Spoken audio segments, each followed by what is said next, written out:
Hello, everyone. This is Dr. Famuyiwa with another episode of Fertile Talks with Dr. Famuyiwa. And today we have an exciting guest. We're going to be talking to Angelo Allard. Am I pronouncing it correctly? Angelo Allard. Okay, from Seattle Sperm Bank. And this is really a current topic. I want to talk about what a sperm bank does. And I'm not just talking about sperm donation. Most people think a sperm bank is all about sperm donation. But we're going to be talking today about some exciting data about what's going on with male fertility as well. Unless you've been living under a rock or you're shipped out to Mars, you should have known that today's men are not nearly as fertile as their grandpas, right? So, what is going on? So, Angelo, I'm going to let you introduce yourself a little bit and give us a background about you. Yeah, well, again, my name is Angelo Allard. I'm the general manager for Seattle Sperm Bank. I've been here for 15 years as of May of this year. And, I've been with the company from the time that we were just a company of three people until now, the time that we've grown into six locations in the United States and two internationally. And I've gotten to be a part of the, fertility industry at large to see all these changes, including what you just mentioned about the decline in male fertility health. Yes, yes, it's so exciting to have you and nice to know you guys. It sounds like you bootstrapped up Seattle Sperm Bank from scratch, similar to what I did with Montgomery Fertility. Totally a labor of love, totally bootstrapped. So I understand. Absolutely. Yes. Absolutely. Angelo, for those who may not know, can you clarify for us what is a sperm bank? Yeah, in a semi unserious way of talking about it, a sperm bank, if you boil it down to its most simple definition, is a biological e-commerce company. But we're not Amazon. We're not selling shoes. We're helping people make decisions, big decisions about future family planning and what they want to do with their gametes, both from the side of anonymous routine donors, but also client depositors, sexually intimate partners, directed donors. And, to that end, you can kind of break our company into or compartmentalize our company into several different departments, starting first with compliance, right? We're governed by the FDA here in the United States. If we're in Yes. compliance, then we're in business.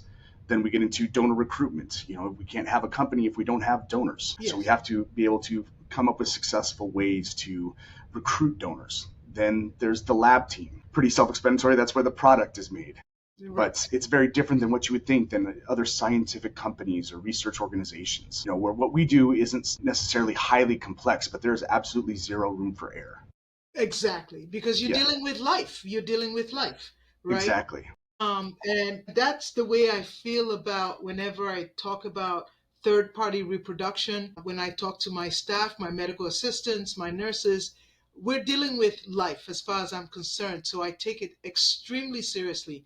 And, to Absolutely. that fact, one of the things, and I really want to get to some other topics, but just a little segue, you talked about compliance. And people Yes. don't know this. And I tell them, look, this is not, we're not buying off a street market in, Asia or Africa. There are rules and regulations in America. When you're talking about getting sperm ready that could be used in someone else, even in a surrogate for the same patient, there are rules in the US of A. Yes. There are rules. You can't just pluck someone off the street, donate sperm, and ready to use it tomorrow. I know some people are going on the black market. I've seen some Facebook groups. It is totally scary, Very. boggling what people are doing, but there are rules. Can you explain to some of our listening audience the rules in the US of A and why you cannot go from, oh, yeah, I just found this guy off the street corner and I asked him to donate sperm, and here it is. Can we get some sperm and use it? Sure. So there's the federal legislation is the FDA legislation. And that goes over what it requires for a donor to be considered eligible for use in reproductive treatments. Then another federal legislation is the CLIA, so Clinical Laboratory Improvement Act. Now, that doesn't necessarily have to do with donor eligibility, but that has to do with how you do all your processing and procedures within the laboratory. Then there are some states within the United States that have even additional legislation that requires slightly different screening and testing and consenting. For example, New York, now Colorado. So there's additional legislations that are going to be on top of federal legislation.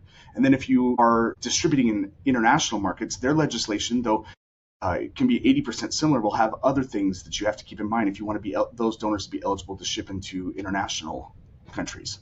Right. So as far as the FDA goes, the FDA's missive is pretty simple. It's to mitigate the risk of communicable diseases to the United States population, right? But within that, there's a lot more that goes into it than I think maybe the normal layperson might think.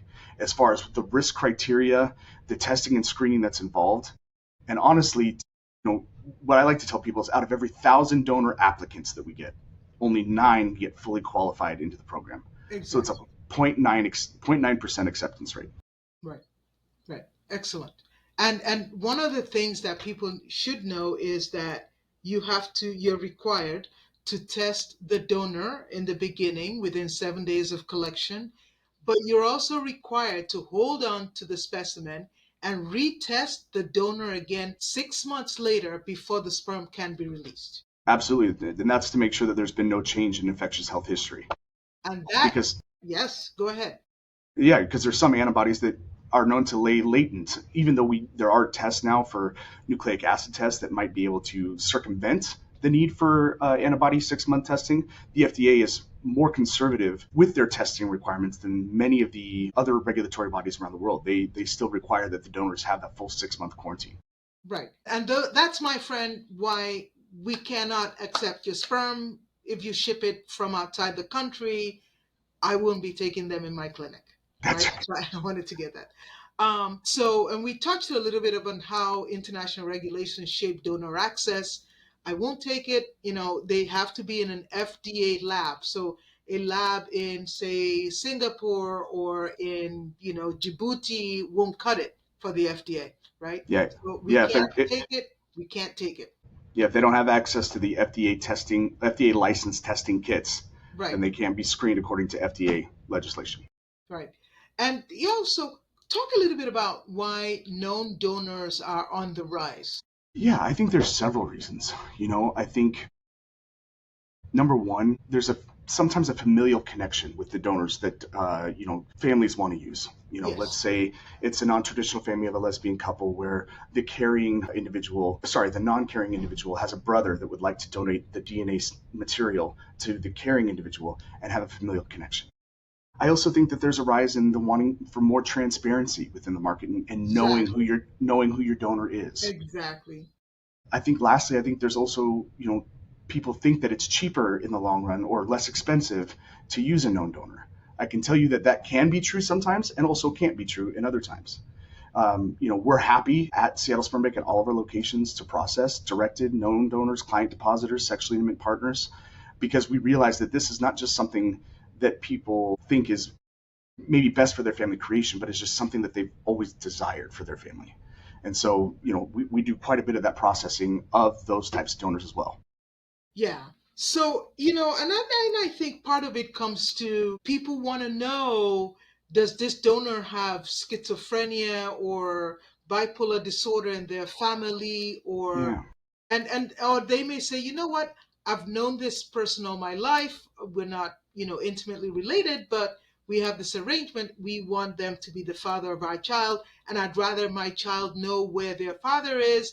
Even if they don't have that relationship, they can go knock on the door and say, yeah, that's where my DNA comes from. yeah, And also, some children born of donors sometimes just want to know, they want to close that loop sure. and know, okay, yeah, my biological father came from Crete, right? And I'm fascinated with, that place of the world, and I want to know, and that maybe they're right. So people, and also anyway, in today's world with all the genetic testing out there and artificial intelligence, you cannot really guarantee that any donor is truly anonymous anymore. Yeah, no, it's true. One of the things that we do counsel our donors on is that, we let them know that through consumer-based genetic testing, reverse image lookup on Google, AI, social media, it doesn't take all that expert of a detective to find who you are. Exactly. But we do try our best to protect the anonymity of the donors up until age 18. I mean, Exactly. Seattle Sperm Bank was founded on the premise of open identity donors. We That's we very were, good to know. and then and then over time even updated that further to identity disclosure donors. But up until the age of 18, we want to be able to give that donor as best as we're able as much anonymity as possible. But Right. then when the times comes, we will help liaise the exchange of information and then also help, if the donor offspring would like, help liaise in initial contact. Exactly. Now, on to, so that's, I hope people get an understanding of what's in a sperm bank right now. And also, I do have some men. I just did a podcast on momsokitis who have azoospermia. They've always wanted a child all their life. And they come to me and we test the sperm and blank, nothing. I just had a gentleman today where that's the case. And it can be devastating. And they want a child, right? And sometimes those couples will turn to a sperm bank. I can't tell you how many patients I've had, and even in the most conservative of cultures, an African culture is extremely conservative, and you give them this devastating diagnosis that, I'm so sorry, Mr. So and so, we can't find any sperm in your ejaculate. And they go through a urological workup, the testicular biopsy, and there's nothing, zip, zilch, nothing. So those people can still have the joy of being a parent, right?